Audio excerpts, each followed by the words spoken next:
তোমাকে ভালোবাসার পর আমি ভেবেছিলাম পৃথিবীর অন্য কোথায় বোধহয় এত সুখ নেই। শত যুদ্ধের পরও যেন তোমাকে আঁকড়ে থাকতে চেয়েছিলাম, শক্ত করে ধরে রাখতে চেয়েছিলাম তোমার ওই হাত। আমার মনে হয়েছিল ওই হাত ছেড়ে দিলে আমি পড়ে যাব জলজান্ত অগ্নিগিরিতে, নিঃস্ব হয়ে যাব আমি। আজ এতদিন পর মনে হলো আমি যেটা সুখ মনে করতাম সেটা ছিল প্রচণ্ড ঝড় হওয়ার পূর্বে শীতল বাতাস। আর এখন সেই ঝড়ে বইছে। হয়তো সেই দিনের সুখ আমি একাই উপলব্ধি করেছিলি, তাই আজ ঝড়টা আমার ভেতরে কেবল বইছে।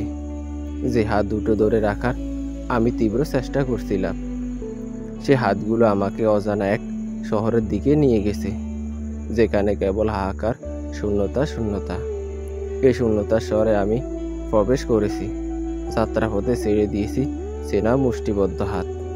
এখন আমি দাঁড়িয়ে আছি অসহস্র ঝড়ের মুখোমুখি, এক বুক হাহাকার নিয়ে শূন্যতার শহরে।